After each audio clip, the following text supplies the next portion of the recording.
I knew this before, but I'll just say this because I think sometimes people assume that it'll happen, but surfing is really hard. My husband's a surfer, he's a longboarder, and I had always had this like dream of mine to, like, when we move to Hawaii, I'm gonna be like this cute surfer girl, and my hair's gonna be down to my butt, and I'm gonna be like that girl. It's really hard. And I mean, like, some people get it easily and they just like catch on, especially if they're like skinny and fit. I, on the other hand, have had 2 kids and my arms are not in shape, and so every time I get super ambitious, I'm like, yes, this is the year, I'm gonna be a surfer. And then I go out and within 20 minutes my arms are freaking noodles and I can't even like stay on my board because I'm that exhausted, let alone paddle for my life trying to catch a freaking whitewash wave. So that's the reality. If you think you want to be a surfer when you move to Hawaii, start working out now. Start doing arm circles every day.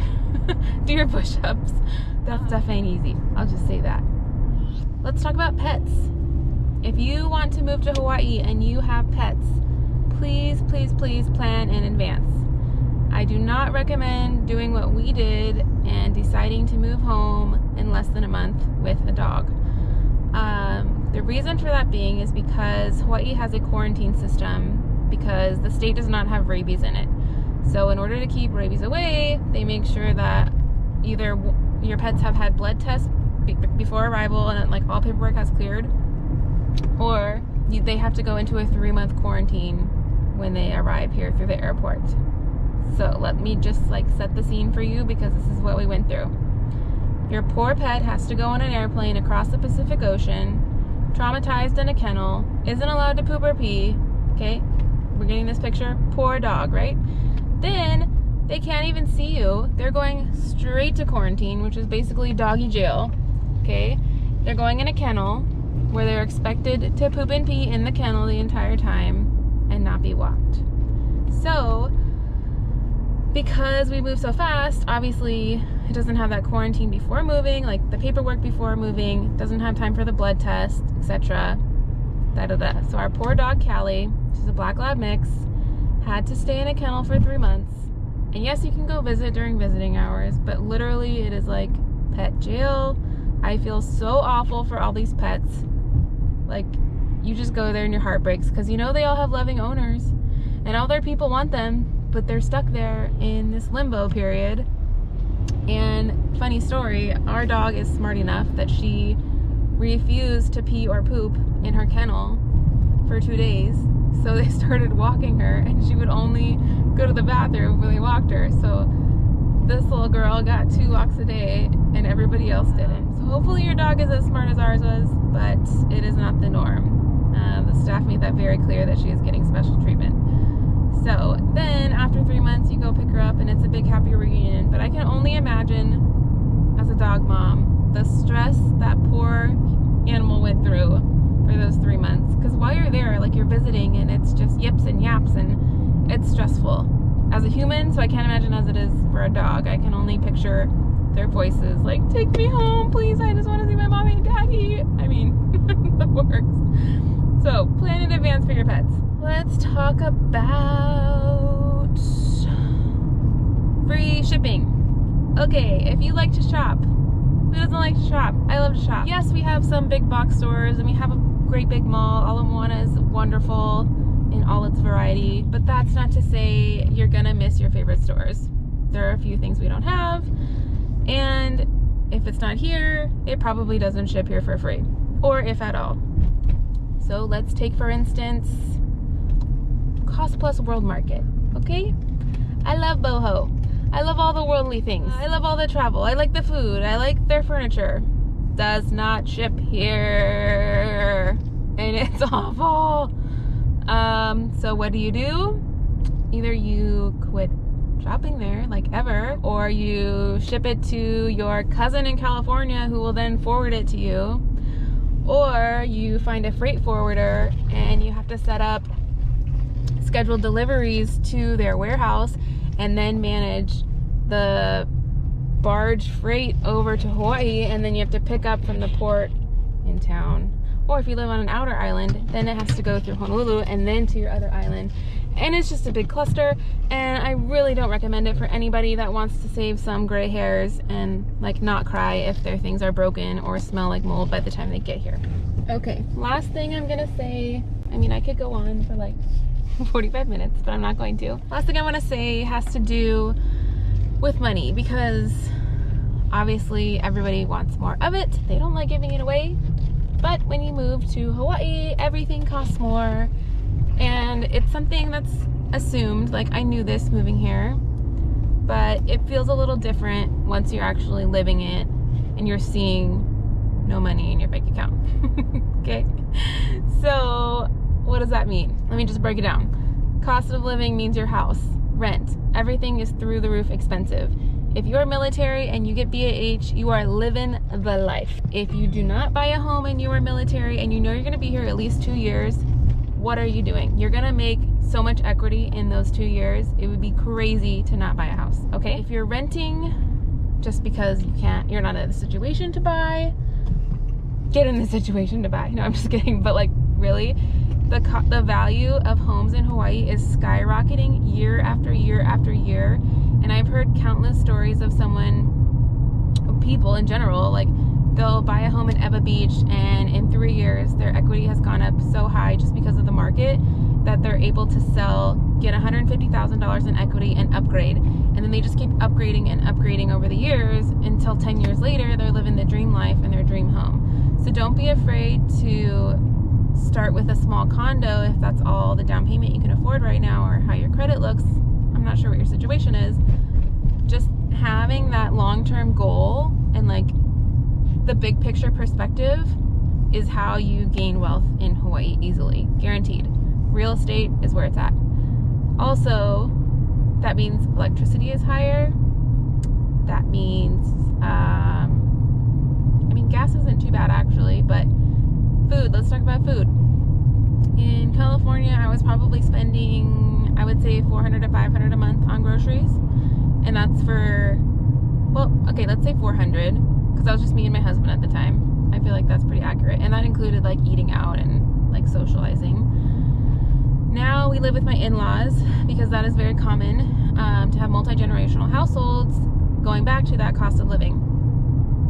So it's not rare to hear 3 generations in a home, sometimes 4 generations. Okay, fail. My camera just died on me.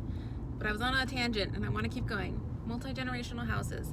Super, super common here. And that's because the cost of a house is so expensive. So right now, as I'm filming this, it's the beginning of June in 2020, and the average house home sale is about $800,000. Okay? Let's put that into reality check. My family's in Washington, and they're buying homes, huge homes with huge finished basements, by the way, for $300,000. Like, what? I could buy almost 3 of their houses for the cost of one normal house here? Are you kidding me? Like, that is just what it is.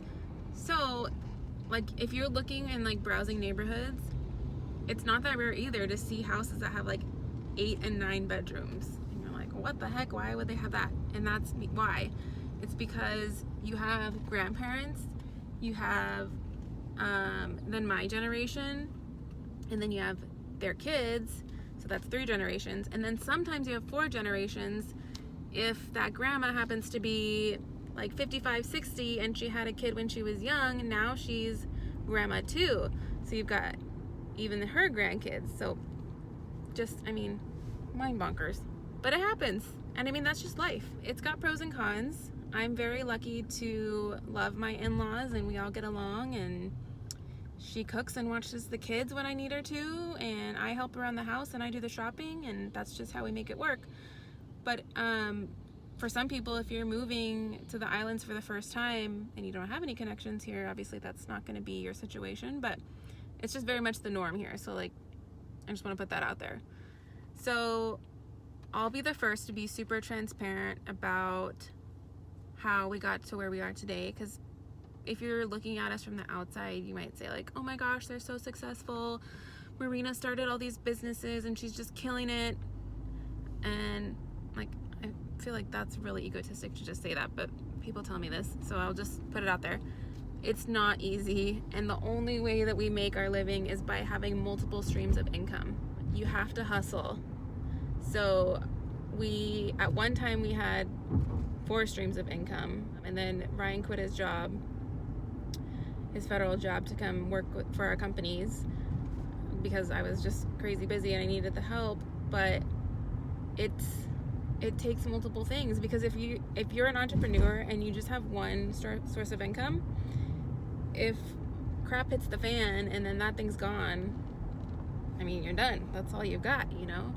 So by diversifying and having multiple companies, and yes, they've all started out as like baby teeny companies with like no business, like it's scary and it's hard. They grow over time. It's like everything for us in Hawaii is the long-term gain. Like, how can we work our tails off now so that in the end we're coming out on top and we can actually relax and enjoy it? Like, obviously I want to enjoy it now too, and that I love business and all the things, but I just want to be transparent. Like, I'm not just moving here, I don't have a cushy job, like I'm working hard 7 days a week every day, and I'm full-time mommy now that coronavirus is screwing up the year. I mean, this is life, and this is normal for a lot of people. Like, they'll have a 9 to 5 and then they work a night job just to pay the bills, or they'll work 3 days a week on this job and then 4 days a week on the other job. Like, I have a friend whose father-in-law worked 3 jobs his whole life to provide for his family. Like, at the same time, 3 jobs, full-time jobs. So like, he was up at the crack of dawn, and then he was doing landscaping on the side, and then he was a nurse. Like, this is how people live here, and the work ethic is something that is almost expected of you. So if you, I don't know, I just feel like this is like a thing now. Like, a lot, they say millennials are privileged, blah blah blah blah. I mean, maybe, but I'm a millennial and I work my butt off.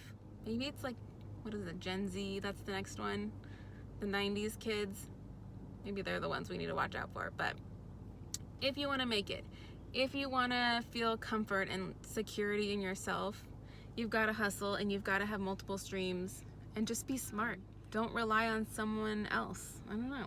That's my perspective. But yeah. Okay. Rants are turning into raves, and I'm not gonna go there, but I love what I do. I love that you guys are getting to like get a sneak into like what life is really like. And yeah, okay, so those are the things I wished I would have known before I moved to Hawaii, and I hope that helped. I hope that transparency kind of gave you insight into what the day-to-day is like, and like the realities of island life. It's not all rainbows and sunshine, although that's like part of life, but like, it's really hard too. So you have to really want it if you're gonna stick it for the long run. All right, bye.